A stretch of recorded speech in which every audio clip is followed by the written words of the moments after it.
Hey everybody, it's Mike.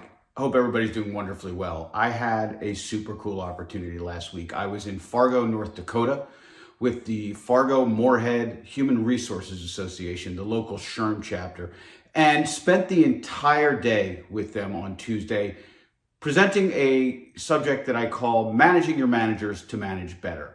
And the reason I'm mentioning that here is because we as leaders, as senior leaders inside of our organizations, very often do not arm our new managers or even our experienced managers with the tools that they need for success. And it all kind of emanates from the thinking of, well, why do managers become managers? Because technically they were really good at whatever it was they did before. So then we promote them and we say, peace out. Go be a manager, go be a leader. And as we all appreciate, for most, this simply is not an intuitive process. So until and unless we as senior leaders, those who have the ability to kind of move the needle with regard to education, until we as leaders provide that kind of education to our managers, new and experienced, they're never going to be as successful as they otherwise might be able to be. And there's what I call a big five of management training. And these are the 5 subjects that were built into this Managing Your Managers to Manage Better program that I provided last week. And those 5 subjects, and again, if we don't give our managers these tools, they will not be as effective as we need them to be. What are those 5 subjects? Number 1, harassment prevention. Number 2, hiring and interviewing. Number 3, performance management. Number 4, dealing with leaves of absence and accommodations under the FMLA and the ADA. And finally, mitigating against implicit bias. So when we talk about harassment prevention, for example, do our managers know about the 5 R's that we talked about in a prior episode? Know that they have a legal responsibility to report to Human Resources all complaints of harassment, discrimination, retaliation, inappropriate behavior based on protected classes.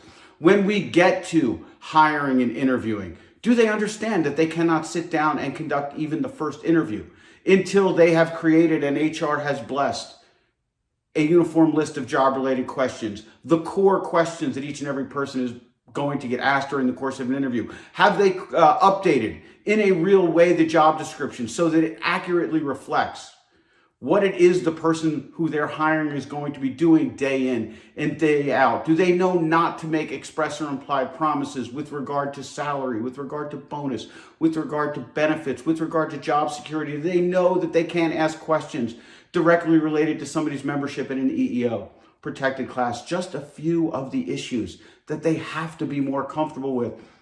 When we get to performance management, do they understand why it matters? Because folks, until managers and leaders appreciate the why, the how is irrelevant because they ain't going to do it anyway. Do they understand that the articulations of why they're not engaging in performance management, things like, I don't have time. Sure you do. You're a manager. This is part of your job. You don't want to do it, take the demotion and take the attendant loss of pay. Articulations like, if I leave it alone, it will get better on its own, except in the history of the world, that has never happened once. Do they understand that articulations like, I don't like conflict? Well, this is a conversation, a direct and respectful conversation. Do they understand that all of these articulations are garbage? It is an absolutely crucial part of any leader's job to provide meaningful feedback to employees who are not performing where they need to be performing. And oh, by the way, provide feedback to those employees who are killing it on a day-to-day basis as well. What about training with regard to the Family Medical Leave Act and the Americans with Disabilities Act? And are we super concerned that they understand the intricacies of the law related to the FMLA and the ADA? Not really. What are we concerned about? That they can recognize a request for a leave of absence, for example, under the FMLA. Let me share with you the way a request for a leave of absence under the FMLA is never made. My name is Mike Cohen. I've worked for your organization for 12 months. I've worked 1,250 hours in the preceding 12 months. Accordingly, pursuant to the Family Medical Leave Act, I hereby declare my entitlement to 12 weeks of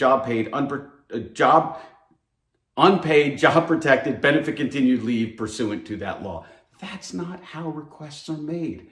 How are they made? My kid's been in the hospital for the last couple of days and I have to help provide care. But the employee didn't use the letters F, M, L, or A. Did not say I need an accommodation under the ADA when they disclosed to you the existence for example, of a kidney condition, of a mental health disorder, are you sure that your managers understand how to recognize that request? Because until we're comfortable that they can recognize that request and then we'll report it to HR so HR can do its HR thing, we're putting ourselves at risk. And finally is the fifth of these programs, which is mitigating against implicit bias. And we've talked in prior episodes about implicit bias, things like the fundamental truths that we all have bias, that they're typically not something about which to be embarrassed or ashamed. They're the contextual lens through which we view the world.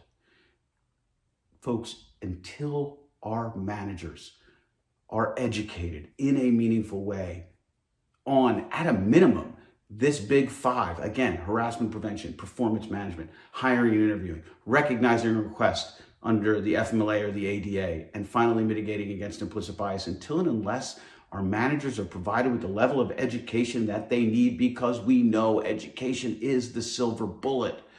Until they are provided with that education, they will never be able to do their jobs the best they can, and we will not have our organization protected as we need it protected.